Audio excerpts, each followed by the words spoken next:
And welcome back, everybody. Wow, my mic is super quiet. Use your headphones. Oh, gotcha. Okay. Anyhow, welcome back, everybody, to another edition of BV Nation Radio right here on Backwoods Veterans Media, as we're broadcasting live once again from the Cowboy Technology Studios right here in Oregon City, Oregon. As always, I'm your host, J-Dub, and join with me, as always, are my co-hosts. First off, the beautiful one and only Miss Sexy Girlfriend, Miss Mariah. Hey! Oh, sexy girlfriend!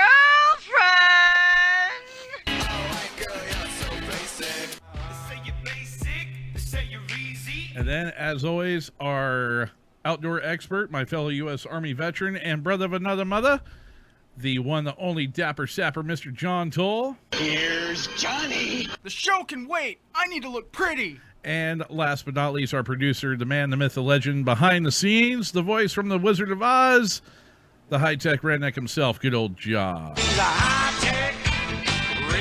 So while you're here on our YouTube channel, be sure to hit that little subscribe button and click on that bell so you know when we upload new content here to our channel here on YouTube, as well as when we go live with our flagship show, which you're watching right now here on BV Nation Radio. Be sure to check out our homepage, backwoodsvets.com, where you can catch up on anything and everything that's related to us here at Backwoods Veterans Media. And be sure to check out our Facebook page over there at facebook.com/backwoodsvets. And I want to give a big shout out to our friends and sponsors up at Eric's Armory and ericsarmory.com for all your shooting, reloading, and tactical needs, whatever it may be, whether shopping in store or online. Be sure to hit up our friends up at Eric's Armory and ericsarmory.com. So it has been quite a little bit of a unintended hiatus from us here at the show. I know part of it was our studio here that we do our broadcasting from has been under construction and dismay. Yeah, unexpected renovations. Yeah, exactly. So, but things are coming along and things are opened up enough once again for us to at least broadcast our shows at least. So, thank you, Senior High Tech, and your roommate Andy for being able to get that up and going again at least, so that way we can come back and be back here on YouTube live once again for being able to do that. So you guys just can't do it without me. Well, we can. It's just this is where the true magic happens, at least as far as for this show. So the joys of having one of our 3 shows being video. So anyhow, so we've, like I said, we've been out of the loop for a little bit. You know, had a lot of coming and going as far as people going here, there, and everywhere. Josh, what is new? What is happening with you, brother? Go ahead and start us off, man. Oh boy. Let's see. So the last time I was with you guys was the end of July. And so right after that, we took a little trip over there to the Ochcos and did some scouting and all that. Right. And had a great time. Actually celebrated my 5th year of recovery from alcohol out there in the woods. Yes. With you. So that was terrific. That was pretty cool, man. Yeah, being out there in the middle of the woods and especially the coyotes and all that the night, it was kind of awesome. So oh no, you missed out. We had them freaking howling right there close to camp. Oh, we did, and we were trying to get them in. My dog was freaking going nuts. I'd be in the trailer, sorry. Jerry was sitting there going nuts. You should have seen him. You actually would have been proud of him. He was. We're sitting there in chairs and he's got his ears all perked up and everything like that, and he's looking around. He's looking this way. He's looking that way, and every which way. Yeah, and trying to find him and stuff like that. Did you have to keep on leash or not? He wasn't on a leash. We ended up throwing him in the trailer when we brought the armaments out to try take to care of said yotis. Yeah, try to do a little predator hunting there, but we never actually did get him into camp. So Jerry was kind of going wild in the trailer, and he didn't like being away from us. So no, he was losing his mind. That poor dog. Yeah. So then Monday morning we left the Ochcos, and we headed back west. Old Papa Dubs there, he came back all the way, and I only came back about halfway because I was up at my annual family camp trip up at Timothy Lake. So that was a great time, like always. Got to spend it with family and with several different friends up there, including guy that's basically my neighbor, lives about 3 blocks down the road here. So we had a good time, and I actually had completely forgotten that he's a veteran. Oh. Yeah, I was going to say, doesn't he help run a 503C? Yeah, so he's actually the dive instructor. Mm-hmm. So my other buddy, Chris Crawford, runs a program called Vet Dive Therapy. God, now I'm going to mess it all up, I'll say you had the website up here on the monitor here earlier. I was right. Vet Dive Therapy. There you go. Pretty good. Yeah, so it's a pretty cool deal where they essentially pay for a veteran to get completely scuba certified and all that, and take them out. No cost to them whatsoever. That's really cool, man. Yeah, it's pretty awesome. So more to come on that, more than likely, as we progress forward. But yeah, pretty cool deal. So yeah, so spent that week doing that, and then came back and was working on a remodel for my daughter's room. She's going to switch bedrooms, get a little bit bigger bedroom. And as I was doing that, we discovered a little water leak, little drainage leak Whoopsie. From one of the showers. And what I thought was going to be maybe a weekend repair sort of thing, and just kind of fixing the shower stall up and all that. Wrong. Turned into not only remodeling the bedroom, but now a double bathroom remodel. Oh my God. So yeah, it's been a deal. And let me tell you, I spent a lot of time at Home Depot and Lowe's. Yeah. And a I lot of money so far too. So I saw that when I pulled in, you still had the bed of your truck loaded down with a bunch of lumber and everything else. Oh yeah. Like you said, completely rotted out all the subfloor and all that. So and it was all tiled over, and unfortunately the previous owners of the house had left linoleum laying down underneath. Yeah, so that had trapped the water, and yeah, it's a big mess. So How many did not look pretty. Yes, Mickey, you are right. this project does have moist written all over it. Oh. That is How many absolutely true. trips to the dump have you had to make? Actually, so far only one, but it was about 1,700 pounds of concrete board and tile, and a little bit of drywall. That's Of not course, too both horribly bad. the bathroom vanities were both ruined as well. Ugh. So those are out of here.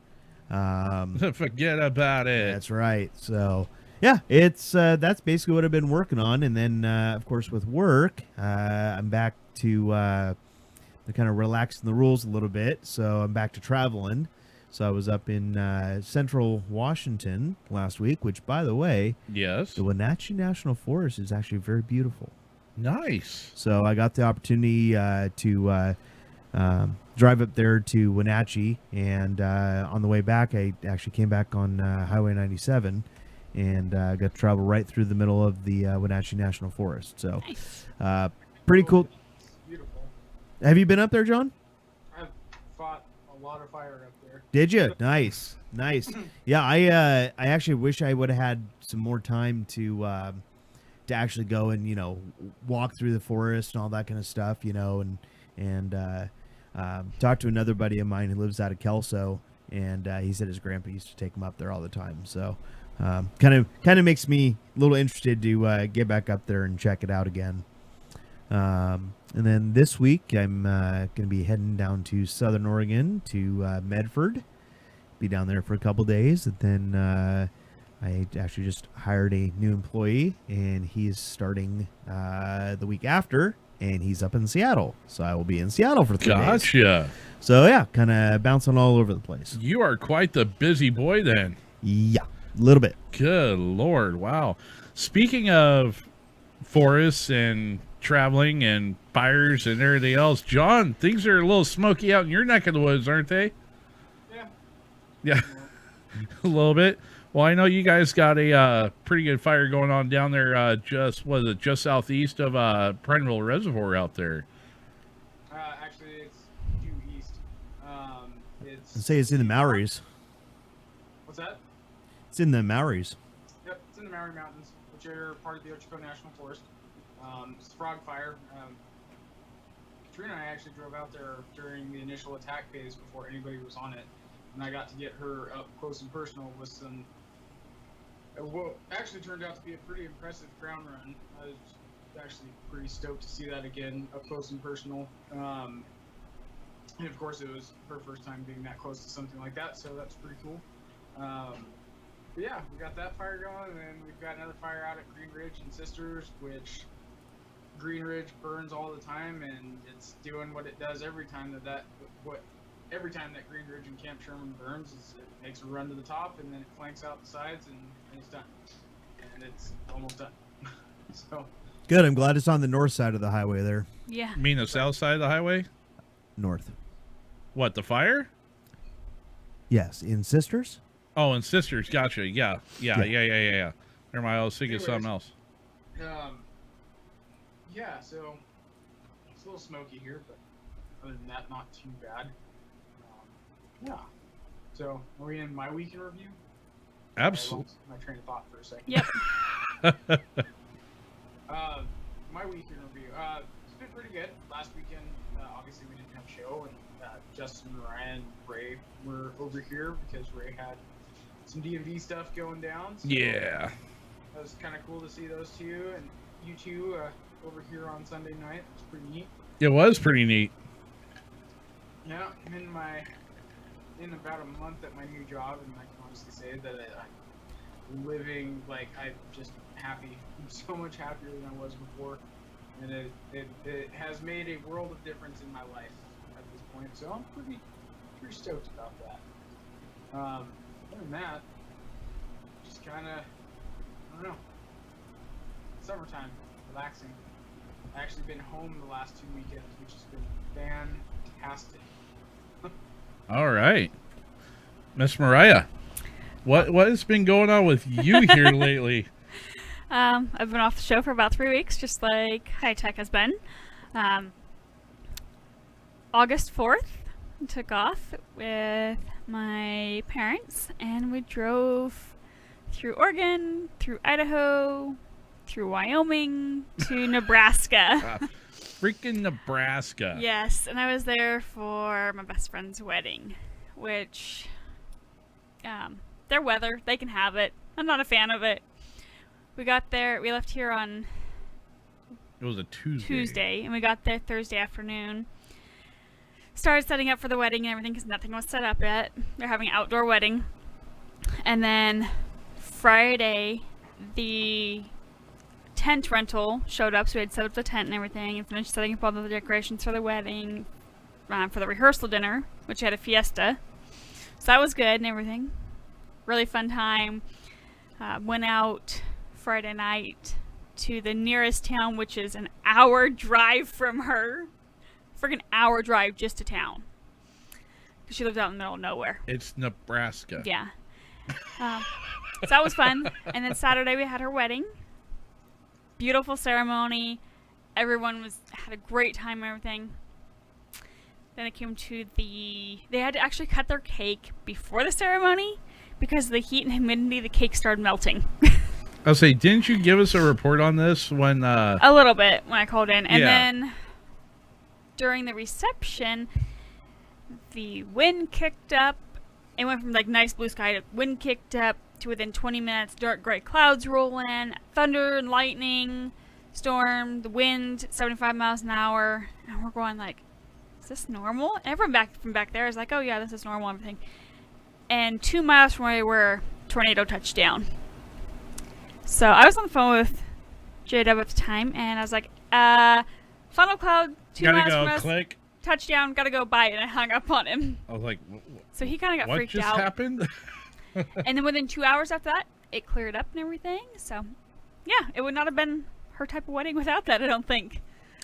This is true. So then after that, we drove back home, and before we started home, we went up to Mount Rushmore because my parents had never seen it, and that was the second time that I got to see it.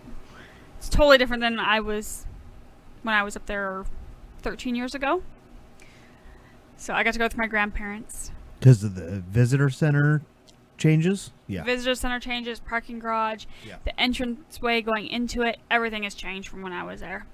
Yeah, I've been up there a couple times back in 2002? Something like that. I think it was 2002, and then back again in 2009. I would say I know the first time was when I was stationed over in Germany. You went. Yeah. You went there Yeah. because you got a road trip in to South Dakota. So yeah, it was fun. That was nice to be able to see it. My parents never got a chance to see it, so it was nice to share that with them. Then our way home, flat land for roads to go forever. And we came up, went from Nebraska, Wyoming, corner Utah into Idaho.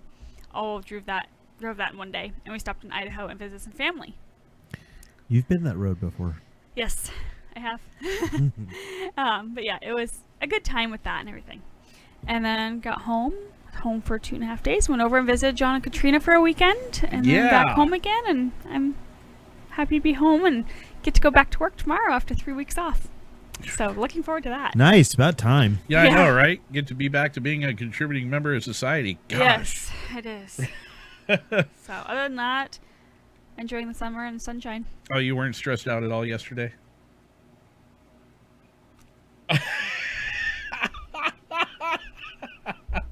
We're not going there. Oh no, yes we are. Yes we are, because now it's my turn I'm to not going talk there. about my stuff. And oh my god, that was is what it is. So no, it's it's been quite interesting over the last couple of weeks because we haven't been here on the show, but been keeping things going on the fence line and FND over there. And here, we did the trip over to Prineville last Sunday to go spend the night over there with John and Katrina, take Ray to go do his thing there at the DMV. That was a interesting experience right there for him. That was definitely a learning curve. But got to hang out, have some good barbecue, which, by the way, my compliments to the chefs once again for that lovely meal, for the barbecue chicken and the friggin' pan-fried zucchini and corn on the cob, which I know Miss Katrina was in absolute love with. She could eat it off the cob. Finally, now she's got her friggin' grill taken care of, and then yesterday, oh yeah. So apparently downtown Oregon City, they were having there was a protest that was supposed to be taking place down there, which did. You'll actually hear a little bit about that during Pop Stakes. And yeah, yours truly, a bunch of us caught wind that Antifa and BLM were going to try and make an appearance. Well, a bunch of us old salty bastards decided we're going to take a trip. Like, oh, really? You're going to come to our town and play that game? Okay. Kitted up, went downtown Oregon City, and our outstanding co-host John over here is done and partaken in the grand city of Pine Tucky. It was our turn to step up to the plate here in Oregon City. Well, guess who decided not to show up when they caught wind of what was waiting for them when they showed up? Bye, Felicia. So it turned into a great day. It really did. Freaking hung out downtown with the deputy sheriffs and all the folks that decided to come out and support the businesses, our law enforcement and first responders and everything else. So it was overall was a good day yesterday. So, and here we are with you lovely people. So with that being said, I am actually going to, because we're up against the clock already, I'm going to go ahead and turn it over to you there, Mr. Dapper Sapper. Whenever real quick, I just want to mention the people in the chat. Oh, yes, please do, Josh. So Mickey Severson coming in first, the Huron Beekeeper. We've got the Patriot Brothers Outdoors. Nice. Who's hanging out with us. Very Ms. Trina cool. Stanley. Mr. Richie the Redneck Pimp King with his mountain lion problems. Right. We had Queen DP there checking in. Apparently they're doing some sort of shindig that we weren't invited to. Lame sauce. Yeah, she says we could come out after the show, but I mean, come on. You know what time it is. Sunday. And the Combat Wombat. Hey, Jade there Lopez she is has checking joined in. Very nice. Very nice. Oh, one other thing I forgot to mention, too. Mom and Pop's got a new TV in the house yesterday.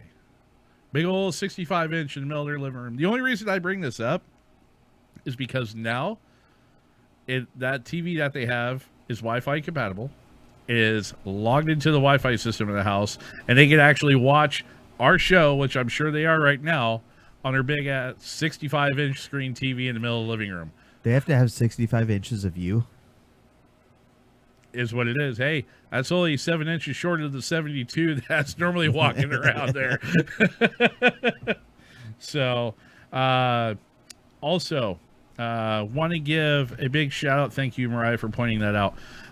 Want to give a big shout out and our condolences from here at Backwoods Veterans Media to the family and friends of one of our huge supporters and I call her an OG fan because she's been one of our followers and supporters from the very beginning, from when we first started doing, when BV Nation Radio was Backwoods Veterans Live, well back in the day. And that is to the Miss Twyla Williams, also known as the Fur Bikini. We lost her at the beginning of the month. There's some stuff in the works for honoring her and her memory. She was she wasn't a veteran herself, but she was a huge veteran organization supporter, huge when it came to helping support first responders and things like that. I mean, she made that her life goal. And I truly believe it was successful, even though it was cut short. It was due to heart complications unexpectedly. So our thoughts and prayers and our support and well wishes go out to her family and her loved ones. So Miss Twyla, here's to you, dear. You will be truly missed. So I raise a glass to you. Anyhow, so with that being said, moving things right along, John, it's all you, brother. Take it away. This outdoor segment is brought to you in part by Eric's Armory. And now, for your outdoor segment host, Here's Johnny. How neat is that? That's pretty neat. What is up, guys? guys? Good evening, and for those of you tuning in, welcome back after our little hiatus last weekend. Before we get started, guys, go check out Eric's Armory at ericsarmory.com. You can take care of all of your tactical and shooting sports needs.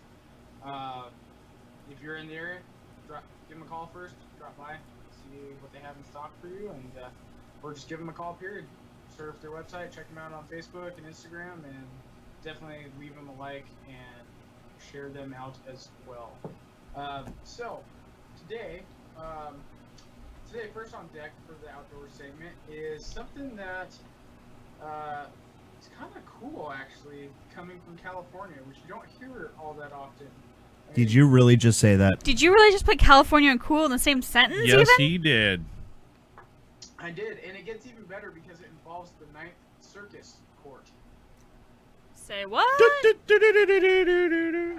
Anyways, so this story comes to us. Well, it was in Fox News originally where I heard about it, but I found it in Western Outdoors News.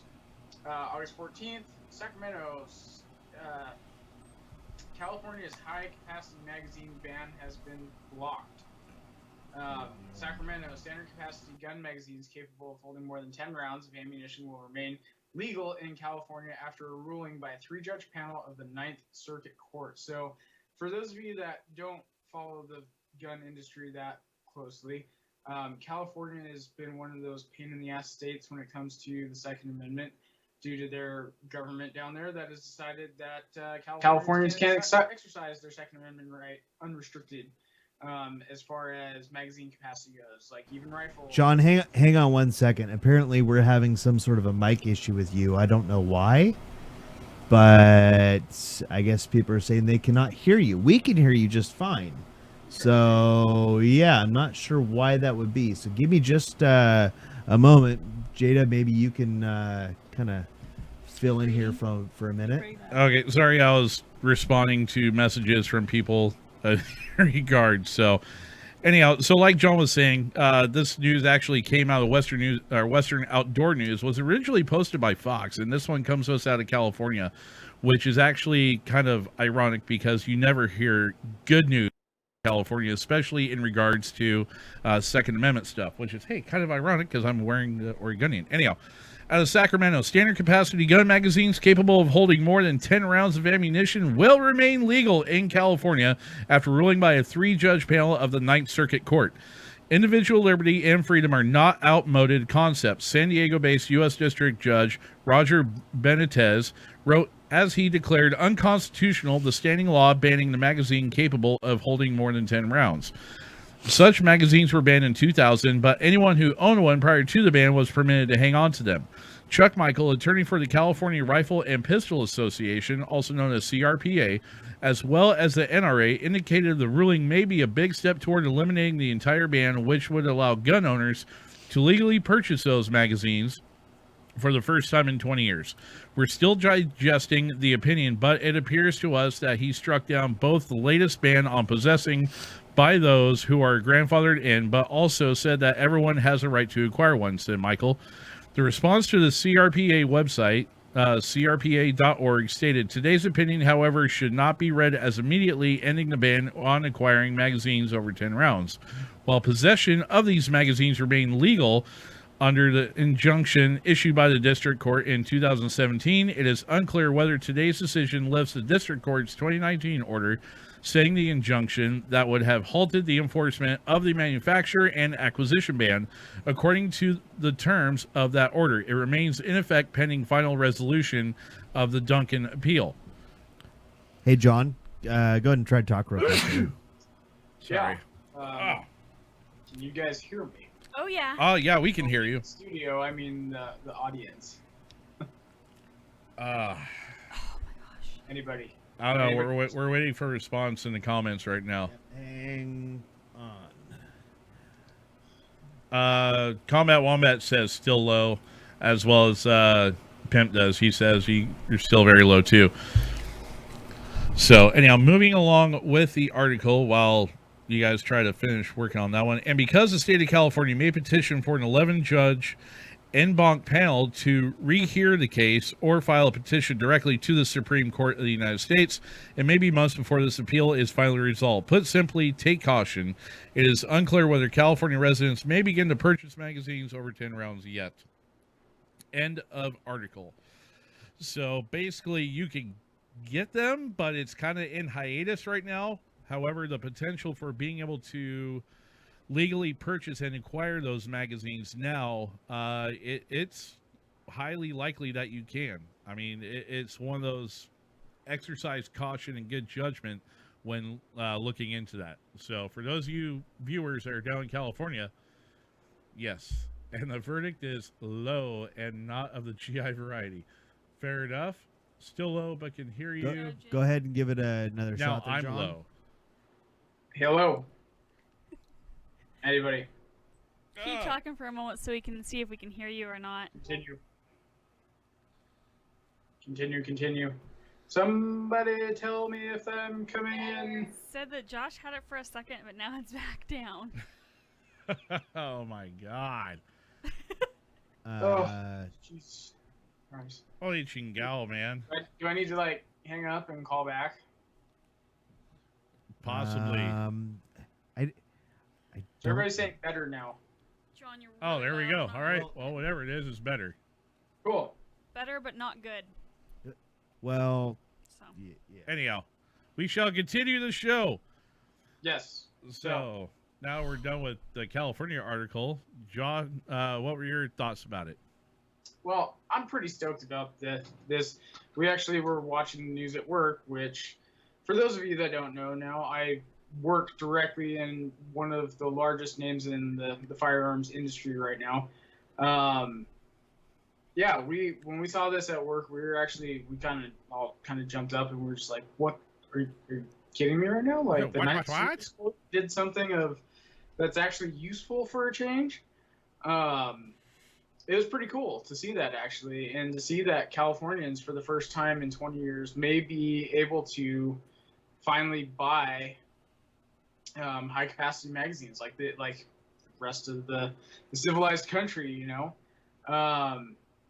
that's pretty cool. You know, I mean, we're not there yet in California, but it's a step in the right direction, and it shows hope for the Ninth Circus Court, as we've all affectionately come to call it, you know. So yeah, pretty cool news coming out of that state, you know, which you don't often get to say, you know, unfortunately.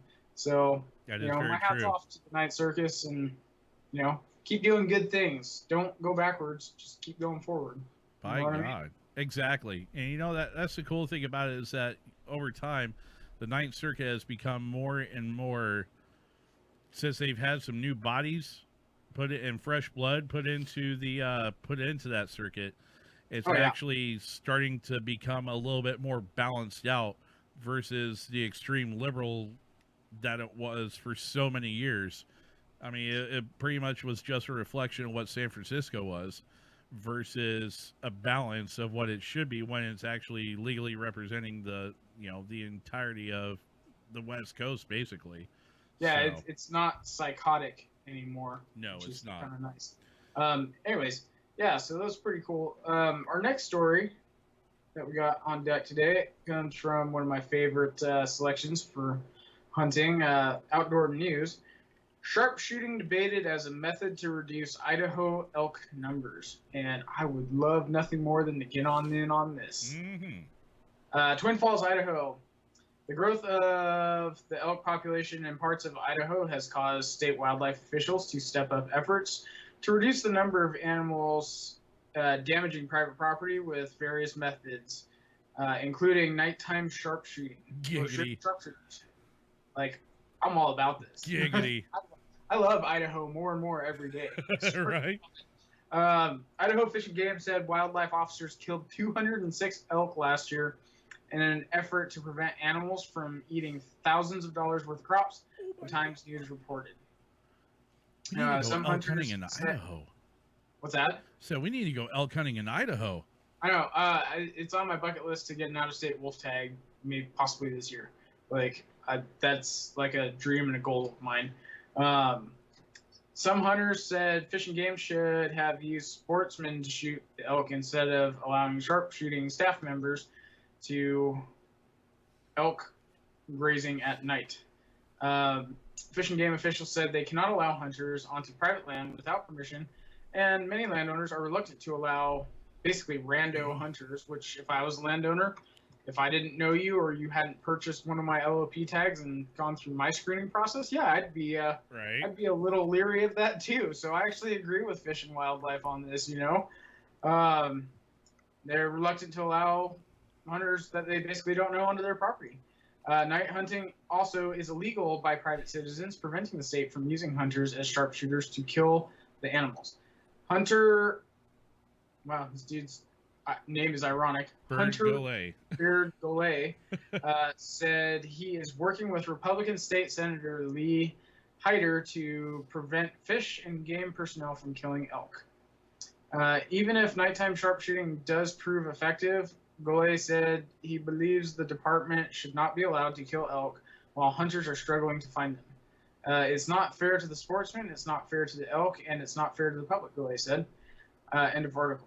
I kind of agree with the last statement too. You don't need to do it. My opinion is, I guess you don't really need to do it at night. Especially if the populations are as high as what they say they are. Yeah, Fish and Game staff are taking 206 elk in a season at night. Yeah. Hunters, generally speaking, can probably do the same thing during the day. So I actually kind of agree with the end of that statement. But yeah, definitely. Like, if they drop their non-resident prices, then they can take care of some of that population. That's no kidding. But you know what? It's still cheaper than what Oregon's non-residence is. Just way cheaper. And then like non-resident wolf tags in Idaho are like $15 or something like that. Like, I'm seriously chomping at the bit to go on a wolf hunt. One of my buddies just did it, and it looks absolutely exhilarating. 168-pound dog. That's big. That's a big hound right there. That's no kidding. I just looked at Oregon's numbers, and now I'm not so shocked with Idaho. Right. Holy crap! Don't be an out of state bighorn sheep hunter. Oh, absolutely. Right. Your hunting your cost of hunting just to even getting tagged went up into the 4 digits there. Yeah. Our out of state licensing and shit is absolutely horrendous. But it is what it is. Have fun, Richie. Have fun. Go get one. He said he's going cat hunting. Nice. Go get him, brother. Go get him. We better see pictures if you get one. Anyhow, sorry, John. Go ahead. No. So, yeah, what else do you guys got on that? I want to go elk hunting in Idaho. That's all there is to it. I want to go elk hunting in Idaho. I want to move to Idaho and then go elk hunting. Right. I wanted to move to Idaho until I got my new job, and now I'm not going anywhere. I have family members that live in Idaho, and they are looking forward to going hunting there instead of here in Oregon. Oh. So it'll be interesting to see how they do this year and what they think of it. Does any of your family members have an extra bedroom? Yeah, I know, right? Yeah. Oh, man. I might be moving there. We'll set up bunks. It depends on which part of Idaho you want to be in. Triple bunks. I don't care. I mean, we could story. be on the edge of Idaho. It could be Lewiston. No, Right. They're not there. Lewiston's a ghetto town. You don't want to live in Lewiston. Yeah, you don't want to live in Lewiston. Lewiston's way ghetto. Drive a couple hours further to the east, and you end up in Orofino. Orofino's a nice, small, tiny little town out in the middle of the woods. Like, that's where Kyle's dad was living for a little while. I was out in Orofino. I helped him move back to Oregon from Idaho, actually. See, I wouldn't mind being up like around Coeur d'Alene or area up around there. That, get up around Sandpoint and stuff like that. Nice thing about it is you can just drive a couple hours south, and guess what? You're on the Idaho side of Snake River Canyon. Mm-hmm. Just I'll tell you what. When I was still working for Ben Broadband, which is TDS, the bigger parent company that owns Ben Broadband. Right. They have a footprint in Coeur d'Alene, and one of the positions that I had applied to, if I hadn't have gotten my new job, I could have potentially transferred to Coeur d'Alene, which would have been That'd be pretty cool. would have been amazing. I would have been all about that in a heartbeat. So yeah. Right on. Anyway, so we're gonna finish this off with a short little Montana fishing regulation story Oh man. out of outdoor news. So new Montana fishing reg would mean mandatory walleye kill. So I found this interesting. I want to do more research on it, and actually, if anybody is from Montucky that knows anything about walleye population out there, I would love to hear more on this because the article is actually really short. You know something that's funny about that? This would have been a good story to have Ray go over with you, because Ray spent, he grew up in Montana, and that Right. actually was one of his big pastimes when he wasn't doing sports or working. He was fishing. That was Nice. fishing is his big thing. Nice. So, and walleye is a big one up where he was at, up there out of like Great Falls and We don't talk Fred. about this. You- I'm just saying, man. That's that whole north central region of Montana. That's where he was from, and that's their big thing up there is walleye fishing. Oh, So- for sure. So the intent of this new regulation is to prevent illegal introductions of walleye into western Montana and to potentially help the department detect illegal introductions and take action sooner. End of article. Kind of a weird short article, but what I get out of it and from the research that I've done into it is that basically Montana Fish and Wildlife are going to start basically from what I understand, and this could be, I could totally be off point on this. Basically, they're going to remove restrictions on walleye, which in certain areas that they don't want the species. So that would actually be kind of cool for fly fishers going out of state. Like I've always wanted to go fish the Ennis River because I love fly fishing. I'm rebuilding my fly fishing tackle because I lost all of it in the shot fire that I had last summer. Oh my God! Right? Yeah, my dad's helping me out with getting all that stuff back because my dad's an avid fly fisherman. He's been. I know somebody else I'll go fly fishing with you as soon as he has a better tip. If you didn't break something. Actually, speaking of that, and I forgot to bring this up, but now speaking of fly fishing, Yeah. I actually got a different pole Oh, did you? It doesn't have a broken tip? that was my grandfather's. Oh, wow. On my dad's side. I'll be sure to steer clear of it. I say keep it away from him. And I caught two up at Timothy. Nice. Good job. Were they kokanee or rainbow or what? Dutch rainbows. Yeah. Nice. Yeah. So it's pretty awesome, actually. And my brother That's pretty neat. has like one of our great uncles. It's like a bamboo rod, Mm-hmm. and he was fishing with that, and he, I think he caught two. Nice. Also, so, Very cool. Yeah, pretty neat.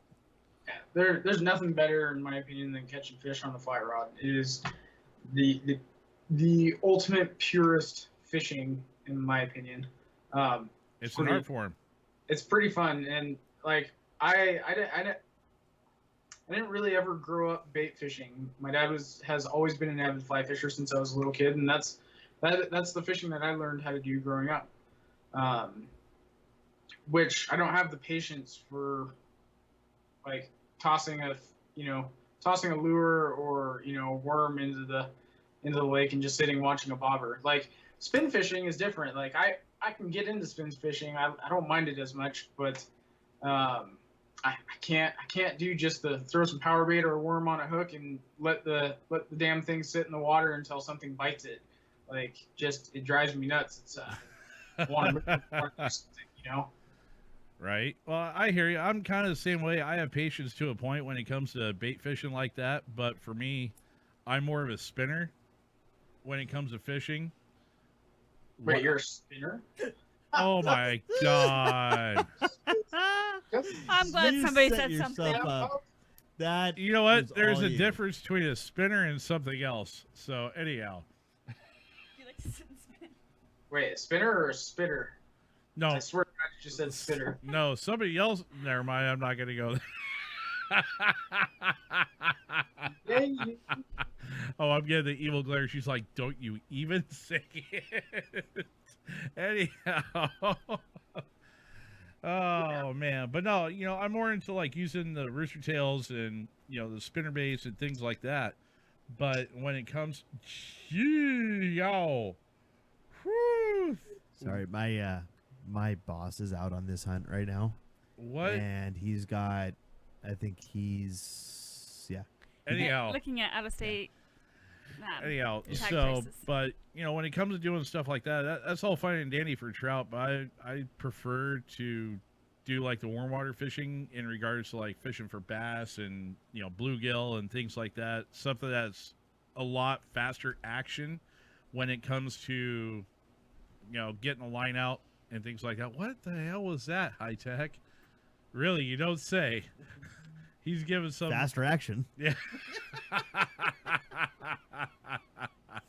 Oh my God, these guys are horrible over here today. I'm telling you. Anyhow, so but no, that's my kind of thing. But to see what they're doing, trying to improve it, and hopefully help out with the walleye population there in Montana. It says for a complete story, click here. In that article that you're talking about, John, but for some reason, when I try to open it, it's being a pain in the backside and does not want to. Yeah, I had the same issue. That's why I just kind of went with this, and then I went and started doing some other research elsewhere because I can't get that tab to open up, and I'm not entirely sure why. The tab in the article won't open. Exactly. So I went ahead. I shared that link in the comments here on the video feed in case anybody wants to go through, check it out, and is able to have better luck opening the link more than what we are right now. So, but that is available for you guys to check out there in the comment section. So, Absolutely. So, with that, that's kind of the end of the outdoor segment this evening. So, guys, stay tuned for some raffle type activity coming up. I know I've been alluding to it for a few weeks now. But as we've already stated numerous times in the show, we've had on multiple ends, have had multiple life events basically because it's 2020 and 2020 is not done with us yet. Apparently, it's the year of the error code. I'm telling you. It must be, stay patient with us. The raffles are coming. We are going to raffle off more cool, exciting stuff. Which, by the way, what are we raffling off this time around, guys? So the first item that is coming up for raffle is going to be our. Let me see if I can point to it. Oh, wait, that way, right there. Our S&B watch that we got from S&B Watches. Which, by the way, if Josh switches the camera back around, so hang on, there we go. One of these fellers right here. Yep. So S&B Watches donated the watch to us for Guitars for Stars. We are going to raffle it off. There's going to be a limited number of raffle tickets for it. So don't miss out on when we go live with that raffle. You're not going to want to miss it. John, isn't that Yo. live now? It's Oh, like, is it? yes. Yeah. Oh, yeah. Don't mind me, folks. So, Josh is throwing the headset. He's walking out the door. Walk out. Oh, wow, John. That takes a lot to get high tech to do that.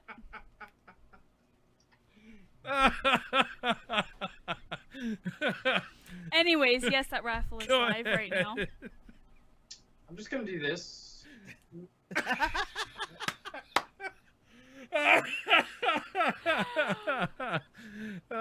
He's like, I need another shot. I'll be right back. Actually, I haven't had any alcohol tonight, so That's the issue then. Where's your beer? Oh my God.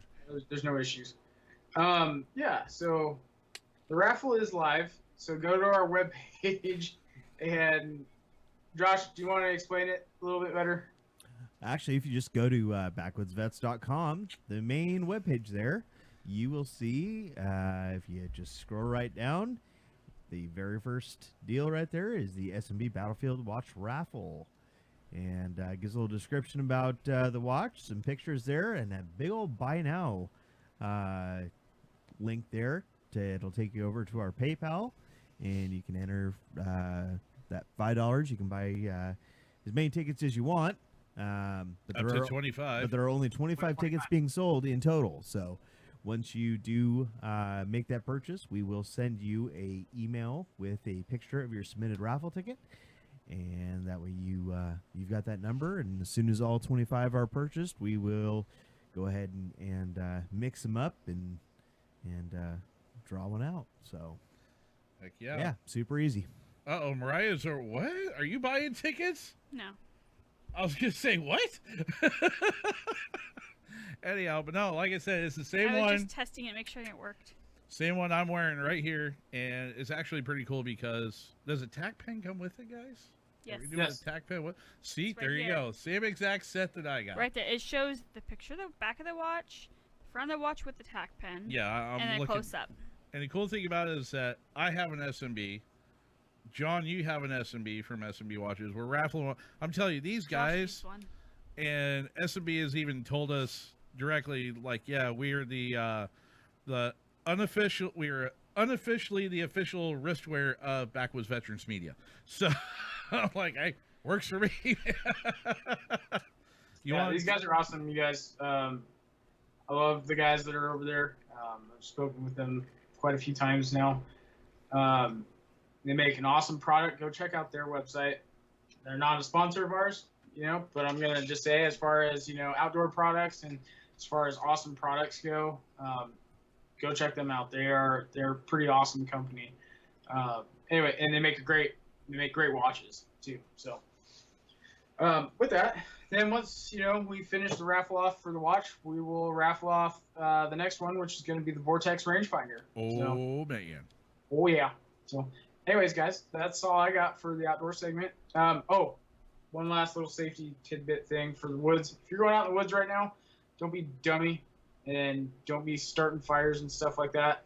Freaking don't be an idiot. It's drier than crap out there. And if you fart, it's going to set the forest on fire. All right. Oh, man. All right. Well, with that being said, thank you, John. Do appreciate it, good sir. And with that being said, hey, Josh, next segment, hit it, good sir. We hope you brought the aloe and sunscreen. Because these takes are scorching hot. Now, get ready for some raw,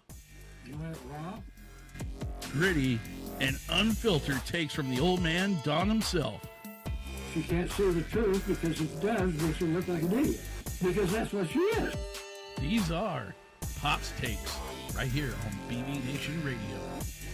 Bullshit.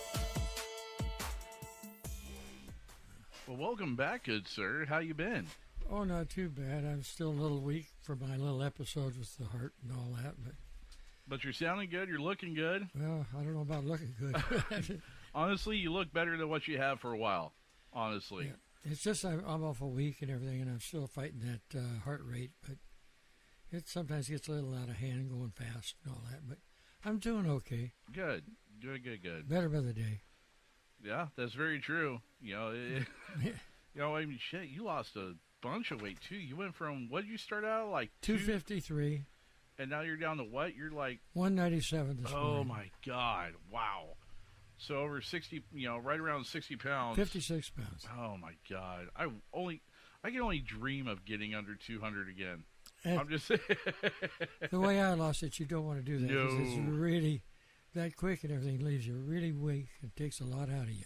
Lasix is a hell of a drug. Yeah. I'm just saying. Anyhow, so But we're doing better day by day, and just have to go a day at a time. yeah, But that's about all we can do anymore, any of us. Is a day at a time, just look around you and see what's happening. right. And all we can do is hope and pray that everybody, guys like you guys yesterday, Oh, do something to stand up for what's right and we'll stand up for our country and our families. well, yesterday was an interesting ordeal. So, but we'll let you talk about that if that's what you want to talk about. Well, I wanted to touch base with it because I'm proud of the fact of what our military and ex-military and everything did yesterday here in Oregon City. I think that some people got the word that what was going to happen if they showed up, and they just cowardly shut it up and went someplace and raised hell in Portland where they could get away with it.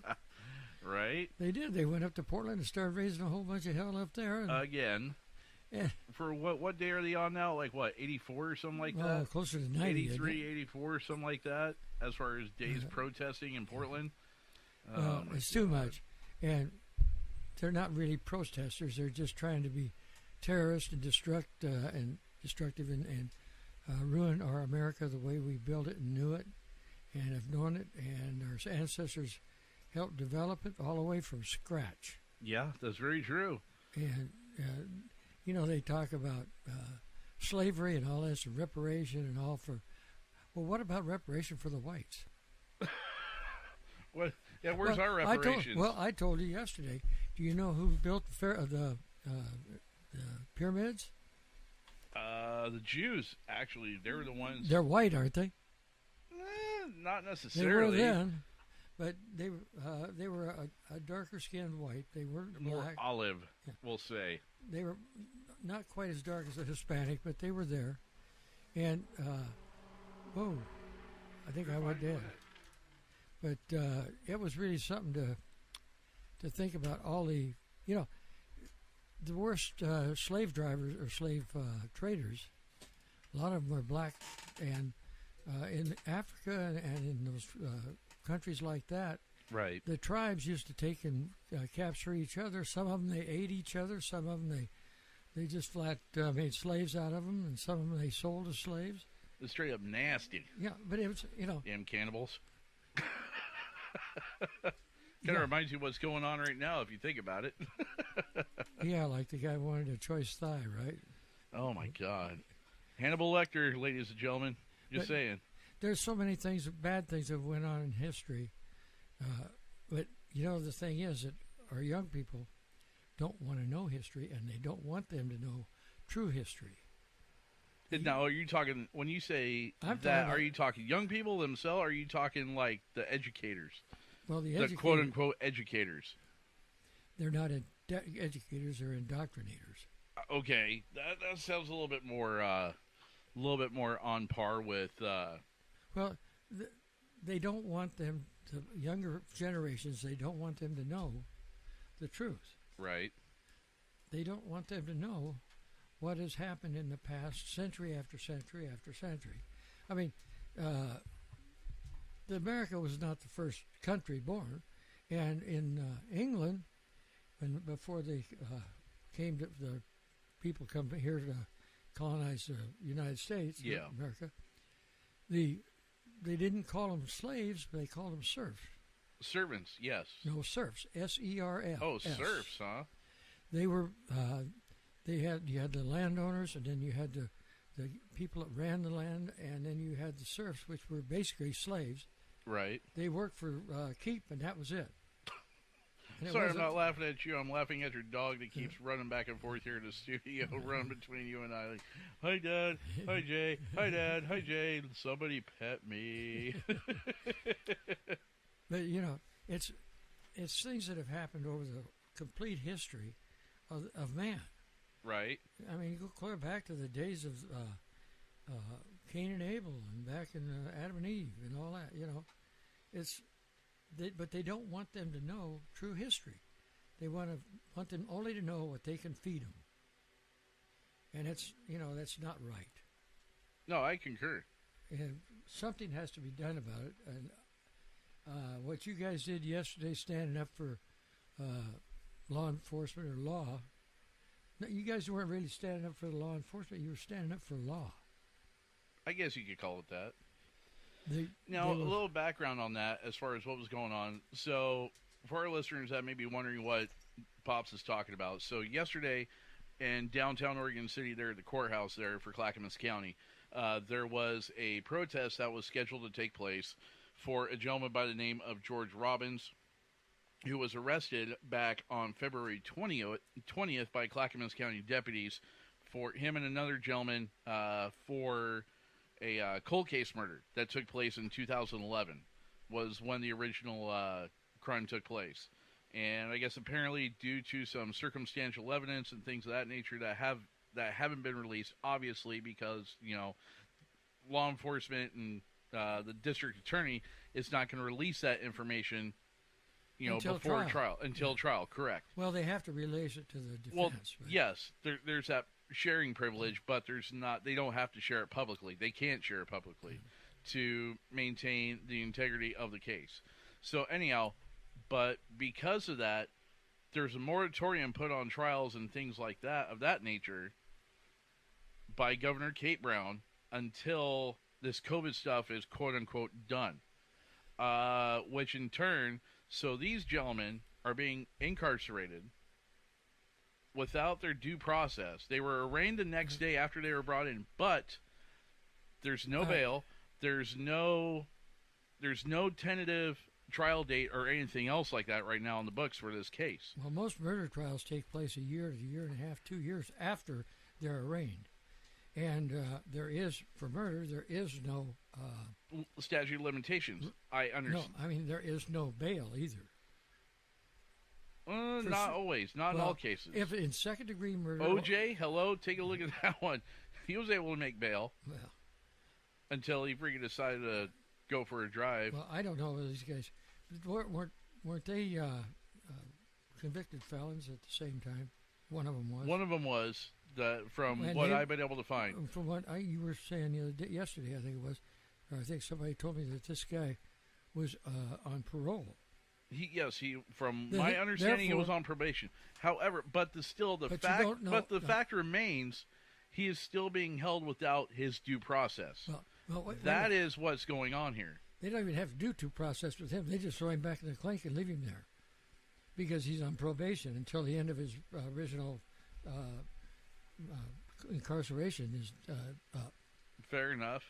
The other guy, yes, I understand that. Yes. Yeah, but if you... Okay, so the guy that they were trying to bring in and do the whole hashtag free PG thing, he is the one that is being held without his due process.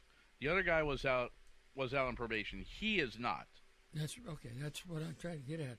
Yes, he is not. The one that they're protesting for is not. So anyhow, back to what I was originally trying to say. So a lot of his family members and a lot of his friends were out in front of the Clackamas County Courthouse protesting his being held without due process, which is perfectly fine. Right. That is within their rights, within the Constitution, to be able to do. Absolutely. That's what we fought for. Exactly. And rumor was going around, and there was confirmation of potential Antifa and BLM coming down and mixing in with their protest to create violence in downtown Oregon City and start, doing vandalism to the courthouse and businesses downtown and everything else. So that was when a group of us stepped up to the plate and said, nay, nay, nay, this ain't Portland, this ain't Multnomah County. We're going to step up to the plate, and we're going to try and prevent this crap from happening. Well, guess what? Half the freaking town showed up, and those that could carry showed up and were openly carrying in front of the courthouse, and at times on the courthouse steps, standing side by side with the county sheriff, saying, that ain't going to happen. BLM caught wind of it. They had a couple people show up because they're from their Portland deal that they had going on yesterday. Their scrap with the Proud Boys and a couple other conservative groups that were up there. They caught word of it, and they saw the showing that showed up for that in support of that whole ordeal, and they decided it was not a good idea. Now, I myself was down there. Absolutely. I was carried. I was full kitted up and everything else. I had, I had my AR. I had my 45. I was carrying openly, ready to rock and roll at a moment's notice. I walked up and I talked to the sheriff's deputy, the shift captain, standing there on the courthouse steps right there in front of the door. Walked up, shook the man's hand, presented him my carry permit. Said, by the way, here you go, because I know it's Oregon City. It's not an open carry town for non-permit holders. And he just kind of looked at me. He looks at me and my buddy Monty, who's also a veteran. He looks at us and goes, "You boys done time downrange?" How can he tell? He's just like, "I have too." He's like, "I can tell by the way you guys are carrying yourselves." He's like, "I'm not even worried about it." So, but no, it was cool though, being able to talk with those guys and everything else. And we also talked with the folks that were down there doing their protest. Right. Talked with them, and they were actually, once they understood why we were there, and we got the full picture of why they were there, everybody got along great. It was a good day. They were able to get their message out. Nobody got none of the businesses got vandalized or anything. The business owners were out. They were very appreciative of it. The sheriff's office, they were very appreciative of it. And it's funny because the deputies on set were just like, "Hey, we're not even going to worry about calling for backup if things go squirrely down sideways. We're just going to hit you guys up first before we call for backup." I had one guy even try to offer me. He's like, "So, want to trade ARs?" I looked at him and laughed. I was like, "Buddy, mine is probably worth double what yours is." "I don't think so. You bought yours. I built mine." "No." There are a little difference in the two. Just a little bit. But no, it was a good day. So that's what took place yesterday. A Well, little bit of background on that. We need more of that, of the people standing up and standing by to help our law enforcement enforce law. Mm-hmm. And we need the backup of our politicians standing up there and saying, "Hey, you broke the law, you're going to pay the dues." That's the hard part right there, is trying to get the politicians And until to they quit do, pandering. somehow we got to do something about it. Yeah. And the only way I know of is to get the voters out to vote and vote them out and get rid of them. They've been in there too long and think they have complete control. Term limits, baby. I'm a fan of it. I'm just saying. Well, there's something that's got to be done. And in some cases in federal government, they have made some changes in the term limits. Right. And I hope they do more eventually here to get it. But we need to get people in there that are for the people and not for their own power.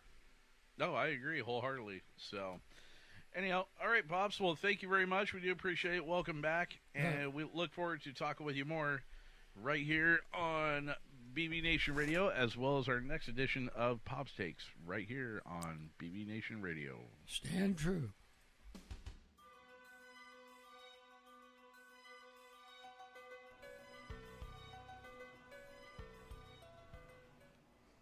All right, and that was another awesome edition of Pops Takes. Thank you, good sir.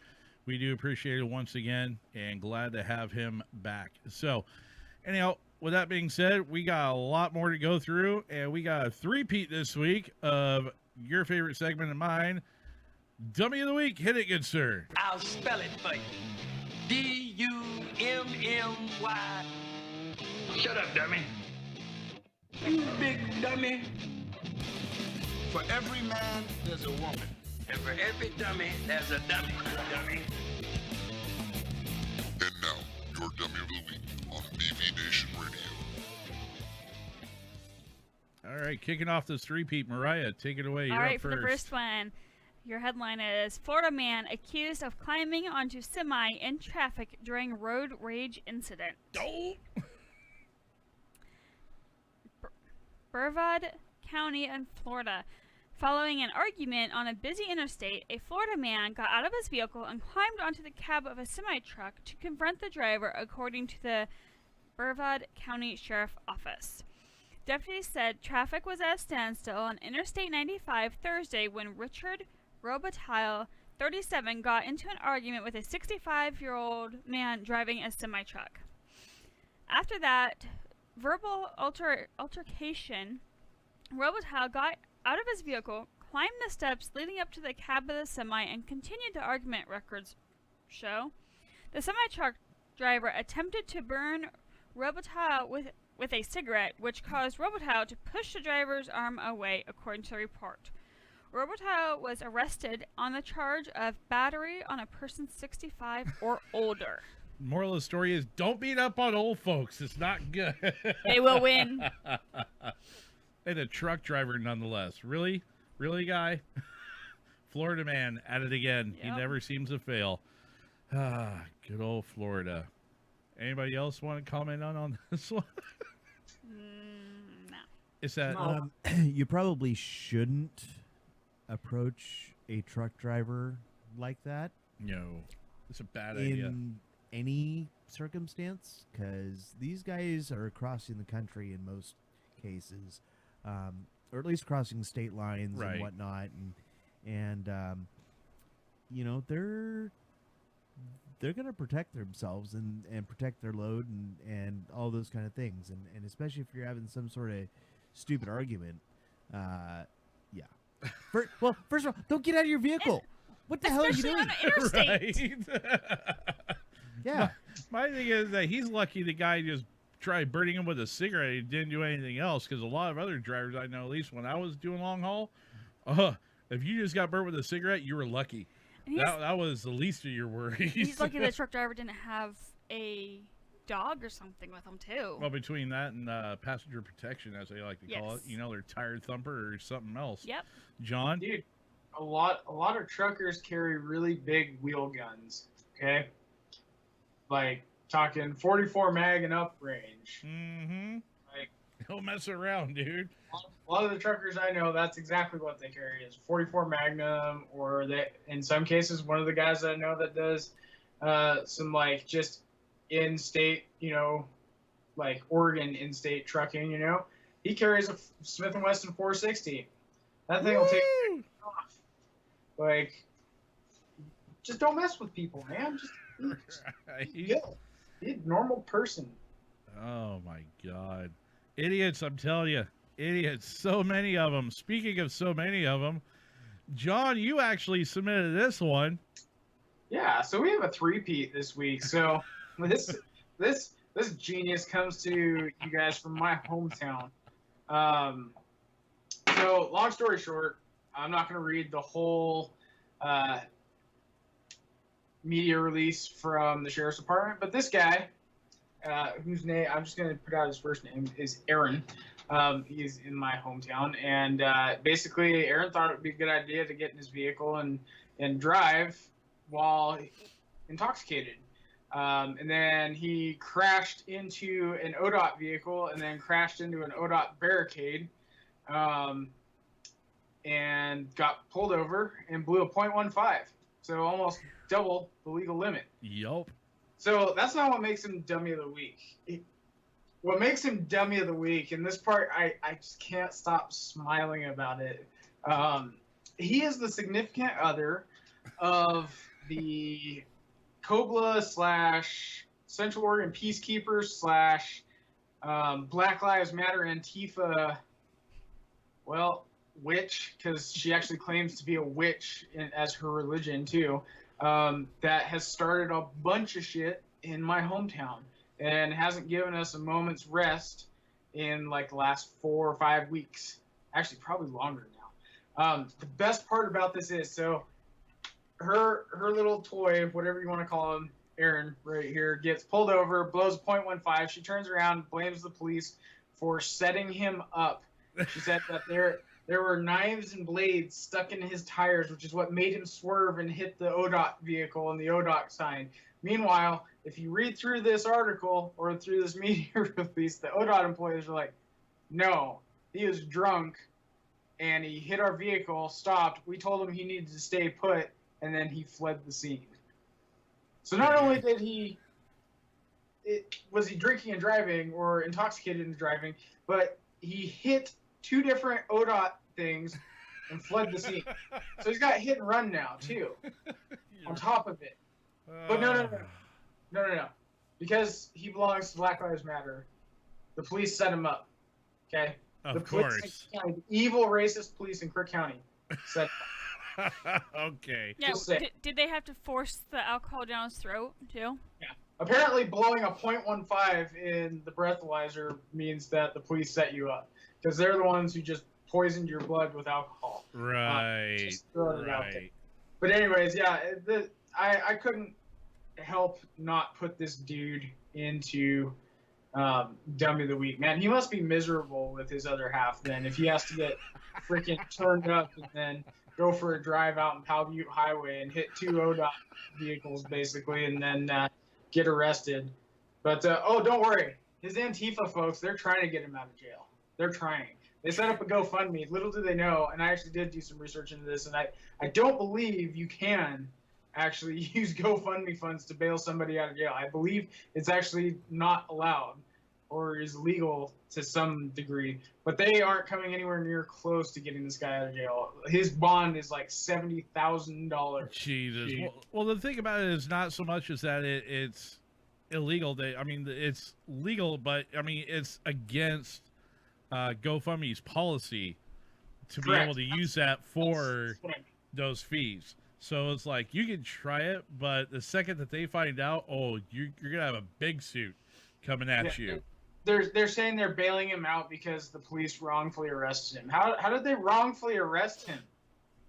He blowed a .15 after they pulled him over. I'm sorry. What's the legal limit in the state of Oregon? 0.08. 0.08, right? And even if you blew like a 0.5, but the officer deems you unfit to be behind the wheel, you're getting arrested. Yep. It doesn't matter. Like, the .08, I love people who are like, oh, I don't think I should have got arrested. I blew a .08. You're intoxicated, bro. Yeah, you're legally intoxicated. How could you not know that? And under impairment, you're intoxicated. Yep. Just Done. Done. So I believe this is the first dummy of the week from my hometown. So oh man, well thanks John for that one. So moving on to our last dummy of the week this week, and I tell you what, we are definitely making up for lost time. This one, I don't like these guys, but this article, I just can't help but laugh at it because it's from Chicken Noodle News, aka CNN. But the picture of this is just hilarious. It really is, because every ounce of my 21 years as an 88 Mike in the Army and all my time driving truck on the civilian side is just screaming at me, oh my God, you're an idiot! Why would you even put this on your truck? Anyhow, armored vehicle belonging to the South Dakota National Guard, good job, South Dakota, is found abandoned on the side of a Nebraska interstate. Did you see this? No. Did you happen to see this when you're on your way home? I just have to ask. Well, this came out August 20th, so unfortunately I was already home. Gotcha. Anyhow, officials in Nebraska are trying to reunite a military armored vehicle with its rightful owner after it was found abandoned Thursday on the side of Interstate 80. The Nebraska Highway Patrol says the vehicle, which resembles a tank, oh my God, but is used in engineering operations, belongs to the South Dakota National Guard. It's an ABLV, folks. Yeah. It's a bridge layer. Freaking ABLB. The trailer was abandoned sometime yesterday by the driver of a trucking company contracted to move the vehicle for the Guard, the Highway Patrol said in a news release on Thursday. Investigators say they have not been able to contact the driver who left the vehicle behind near Overton, Nebraska. Nebraska Highway Patrol is working with the South Dakota National Guard to locate the driver, the release said. The vehicle is being transported back to South Dakota after use in a training mission in California. The vehicle belongs to the Guard's 211th Engineer Company. End of article. I foresee a commander getting relieved after this one. I foresee How can you not realize I foresee a S4 losing their job because I'm sorry, number one, why are you trying to haul an ABLV on a standard civilian lowboy? So, the tracks don't even touch it. It's like, oh my God, dude, are you kidding me right now? Really? Are you hoping that the air suspension of the trailer is going to raise the tracks off the ground? Why wasn't that thing? I tell you right now, from being in an engineer company with AVLBs and stuff like that, when we had to move shit like that, it goes on line haul, on train to go down to California. It does not go on the highway. And even if it did go on the highway, it would go on the back of a HET, a heavy equipment transport that is designed for that, and the unit would get the permits to be able to take it down the highway because of how wide those things are. Yep. I know. That's what I did during my active duty time. So that's what I'm wondering is like, okay, so they took it to California for training, and then it's got to go back up to South Dakota. what's the problem with the guard members, the 88 mics over there, hauling it back? My point, and John, you can attest. You can attest. Nebraska is full of 88 mics. Yeah, dude. We You're deployed with them in But it's- 2009. No, hey, but it's a South Dakota guard, not Nebraska guard. It was in Nebraska. Right, but I'm just saying, why couldn't they have somebody come and pick this thing up instead of the driver just leaving it on the side of the freeway, tracks Dude. hitting the pavement? It's like, oh my god. Heads are going to roll for it. Oh, this is. I'd be interested to This see is a a- follow up on this. I know, same Yeah. here. This is an AGR's worst nightmare. This isn't just an HR's worst nightmare. This is the battalion commander's worst nightmare. Oh, His carpet This is BC gonna, is the BC for this company that this company belongs to. This BT, I guarantee you, he's sitting at his desk at whatever ARC or whatever, yep. equivalent of Camp Withicum is sitting there just going. Oh, he's gonna have people on his carpet. let's just say his carpet is gonna get really dirty really fast. Oh, it's not just his, because now he's got, for an incident like this, boop, straight up to the tag. This one goes. Yep. Dude, not even that. I guarantee you that this has gotten to one of our old bosses. I guarantee you. Dan Hogan's about this. And he's probably Yeah. the actual F is going on right now. I don't want to be on the receiving end of whatever happens. No, because we all know General Hokanson. At least all three of us hosts know that man. Two of us have Yeah. deployed with him.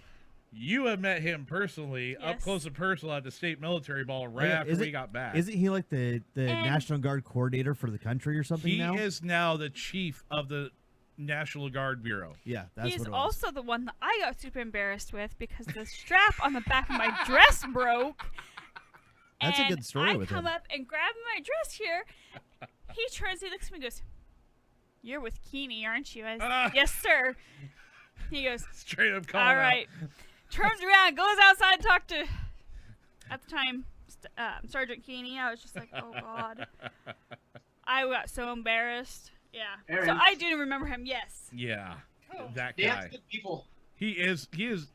General Hokanson is awesome people. He is an outstanding leader. Yes, And when I found out that he got nominated and selected and confirmed by the Senate as the new chief of the National Guard, so he now has a seat on the Joint Chiefs of Staff. And to find out that he got to that level, picked up his 4-star when John, you and I deployed with him when he was a full bird colonel as our brigade commander. Yep. And to know somebody like that is up at that level, that's like, okay, cool. We got a good one up there finally. That's Yep. someone who I would not want to face with something like this happen. It's No. say on that, it's about time that, also we don't have someone that's in the Air Force in charge of the National Guard. Thank God. Anyhow, so that concludes this week's Dummies of the Week. So, all right. Well, with that being said, we're going to go ahead and get into our final roundtable here because we are getting short on time. So, with that being said, John, you know what time it is, good sir. Waiting for Josh to hit it. Wait. Where'd he go? Go ahead. He's trying. Hit it, Josh. Jeez. I put on the firefighter hat for a moment. There you go. Yeah, hold My still with it. background's kind of making it all disappear, but whatever. There. So, guys, if you're in the woods, don't set a fire. Put your fires out, okay? Don't be a dummy. Go on your tummy. It's still COVID, so, they take your paycheck and all that, right? If you're going to drink, don't drive. If you're going to drive, don't drink. Certainly don't blow a .15 and then blame it on police brutality, because, that's just ridiculous. Also, guys, like I said before, with my new career, I work in a major capacity in the firearms industry now. And I see it every day now with the panic buying. Guys, be patient with your gun dealers, manufacturers, and all that stuff. I tell you right now, everybody's backlogged because of the panic buying. It's absolutely ridiculous. It's unprecedented. Be freaking patient. For the love of Not God. special. Everybody wants a gun right now. You're not special. Wait your turn. So Stop taking it out on manufacturers. Stop taking it out on your local dealers. Be patient. And on top of that, guys, reach out if you're in your own head. Don't stay in your own head. Reach out. Text Battle Buddy. Get out in the woods. And that is all I have this week. Josh, what you got, brother? Hey, kind of same goes for me. Get out of the house and enjoy nature. I forgot to mention earlier that for my daughter's 16th birthday, we took her on a rafting on the Clackamas River. Nice. Feldheimers to Carver. It was about 7 hours, and it was a lot of fun. But just being outdoors, that's the thing. That's the ticket. You gotta do it. And I'll tell you, it sure gets me out of my own head when I'm out there and in contact with nature and all that. And especially if I've got family and friends around and that sort of thing. So, gather up your buddies and head out in the woods. And like John said, don't be setting any fires, dummy. Big dummy. So right on. Miss Mariah, what do you got? If you're working, make sure you're paying attention to what's around you and everything, and pay attention to your family members and help them out if they need to be. Just like Pops has been on the road to recovery and everything, and my mom's getting ready to go in for surgery soon, so we'll be helping her out quite a bit. Take care of your parents. Yeah, take care of your parents. Somebody has to, right? Other than that, like Josh says, enjoy the rest of the summer and spend time outdoors with some family and friends if you can. There you go. All right. Here's my little contribution to John's safety brief. Police call is very important. Make sure you pick up your trash and don't leave your damn tracks on the side of the highway. Anyhow, big shout out to our friends and sponsors up there, Eric's Armory and ericsarmory.com for all your shooting, reloading, and tactical needs, whatever it may be, whether shopping in store up out of Sandy, Oregon, or shopping online. Be sure to help our friends up at Eric's Armory and ericsarmory.com. That is it for this week right here on BB Nation Radio. I want to thank you guys all once again. Please remember to subscribe and click on the bell here on our channel, here on YouTube. Be sure to check out our Facebook page as well as our homepage over there at backwoodsvets.com. Also, do not forget to go over and get your raffle tickets for the SMB Watch set provided to our friends by SMB. And also, be sure to hit up our Spreaker channel, too. Could use some love over there, too. Look us up at Backwoods Veterans Media over there by checking us out over on the Fence Line Country as well as Friday Night Debauchery. So, Mariah, John, Josh, thank you guys all once again for bringing an outstanding show. And we will talk to you guys next week right back here on BB Nation Radio. In the meantime, have a great week, everybody. Have a good one. Bye-bye. This has been another episode of BB Nation Radio here on Backwoods Veterans Media.